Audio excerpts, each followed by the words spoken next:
अक्सर आपने अपने परिवार, दोस्तों या रिश्तेदारों में किसी न किसी को ये कहते हुए सुना होगा कि आज उन्होंने व्रत रखा है या आज उनका व्रत है। व्रत रखने वाले लोग व्रत रखने की अलग अलग वजह बताते हैं। कोई परिवार की सुख शांति और समृद्धि बनी रहे इसलिए व्रत करता है, कोई करियर में कामयाबी मिल जाए इसलिए व्रत करता है, तो कोई मनचाहा जीवन साथी मिल जाए इसलिए भी व्रत करता है। कई बार लोग सिर्फ सेहत के नजरिए से भी व्रत करते हैं। खैर, व्रत की वजह एक तरफ, लेकिन आज जो घटना मैं आपको बताने जा रहा हूं उसके केंद्र में भी है एक व्रत। 11 दिन का व्रत और फिर एक बेरहमी से किया हुआ मर्डर। जी हां, छतरपुर में हुई यह खतरनाक वारदात को सुन आपके भी होश उड़ जाएंगे। दरअसल छतरपुर का रहने वाला शिवम नाम का लड़का, जिसकी उम्र 26 साल थी, 1 अगस्त की शाम को घर से बाइक से निकलता है, लेकिन वो घर वापस नहीं लौटता।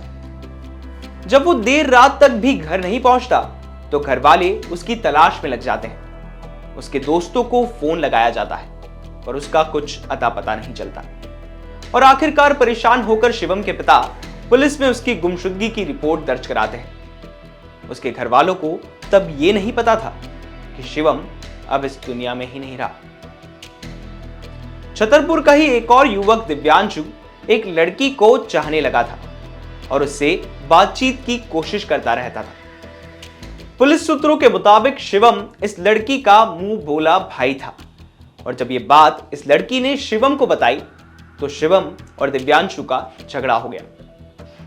बात बात में झगड़ा इतना बड़ा कि नाराज होकर दिव्यांशु ने शिवम को हमेशा के लिए अपने रास्ते से हटाने का फैसला कर लिया, जिसके लिए दिव्यांशु ने रची एक खतरनाक साजिश।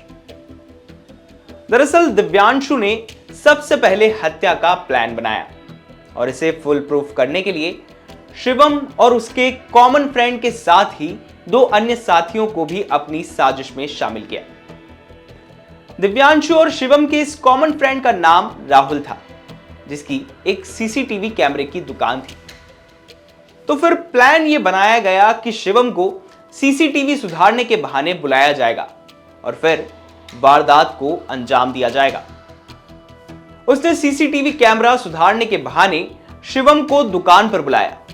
दुकान पर पहले से चारों आरोपी मौजूद थे। दुकान पर शिवम के पहुंचते ही आरोपियों ने शिवम को घेर लिया। वो उसे लगातार पीटते रहे और इतना बेरहमी से पीटा कि उसकी वहीं मौत हो गई। आरोपियों ने घटना के बाद दुकान को पूरी तरह से साफ किया और फिर लाश को ठिकाने लगाने में जुट गए, जिसके लिए पहले उन्होंने डेड बॉडी के हाथ पैर रस्सी से बांधे और उसे एक कार में डाला। फिर वहीं की धसान नदी में जाकर उस लाश को फेंक दिया। जिस बाइक से शिवम घटनास्थल पर पहुंचा था उस तक आरोपियों ने ठिकाने लगा दिया। पास ही के एक कुएं में आरोपियों ने शिवम की बाइक को भी फेंक दिया ताकि किसी को कोई भी सुराग ना मिल सके। इधर पुलिस शिवम की तलाश कर रही थी। उन्होंने सबसे पहले शिवम के कॉल डिटेल्स खंगाले, जिससे पता यह चला कि गायब होने से पहले उसने किसी परिचित से बात की थी। जब उस परिचित से पूछताछ की गई तो पता चला कि शिवम वहां से आरोपियों में से ही एक राहुल नाम के व्यक्ति से मिलने के लिए बोलकर निकला था। फिर क्या था, जैसे ही पुलिस ने राहुल से कड़ाई से पूछताछ की, उसने घटना का सारा सच उगल दिया। मामला सामने आया था कि एक व्यक्ति है जो गुम हो गया है। उस आधार पर मिसिंग पर्सन रिपोर्ट कायम हुई थी। बाद में हमारी टीम के द्वारा परिस्थिति जन्य एवं अन्य साक्ष्यों के आधार पर जब पूछताछ की तो ये सामने आया कि 2 मुख्य आरोपी दिव्यांशु कालिया और राहुल विश्वकर्मा और उनके साथ में 2 अन्य आरोपी, इन लोगों ने मिलकर के पूर्व रंजिश के वश जो एक महिला को लेकर के दिव्यांशु और शिवम के बीच में थी, उसको बुलाया फ़ोन लगा करके बहाने से, और उसके बाद में जब अपने यहाँ पर बुलाया तो उसको मार करके उसकी हत्या कर दी। और उसके बाद में बॉडी और अन्य साक्ष्यों को छुपाने के कारण उन्होंने बॉडी को यहाँ से एक 4 व्हीलर गाड़ी में लेकर के गरौली तरफ गए और वहाँ पर धसान नदी में उसे फेंक दिया। पुलिस ने जब पूछताछ की तो एक और बड़ा खुलासा हुआ, और वो ये कि आरोपी दिव्यांशु ने इस घटना को अंजाम देने से पहले 11 दिन का व्रत रखा था और व्रत खत्म होते ही 12वें दिन शिवम का मर्डर कर दिया।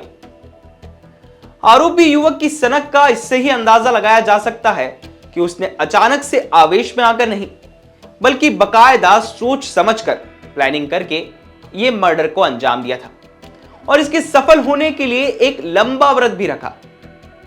सोचने में आता है कि बदले की आग में आरोपी इतना अंधा कैसे हो गया कि व्रत करते समय भी उसने एक बार भी अपने अंजाम के बारे में नहीं सोचा। फिलहाल तो पुलिस ने वारदात के चारों आरोपियों को गिरफ्तार कर लिया है, पर इस वारदात में हुए खुलासे को जिसने भी सुना वो हैरत में पड़ गया। हम तक ये खबर पहुंचाई हमारे सहयोगी लोकेश चौरसिया ने। मेरा नाम चिराग है, कैमरे के पीछे दीक्षा है और आप देख रहे थे एमपी तक अनकही। एमपी से जुड़ी बाकी तमाम खबरों के लिए आप देखते रहें एमपी तक।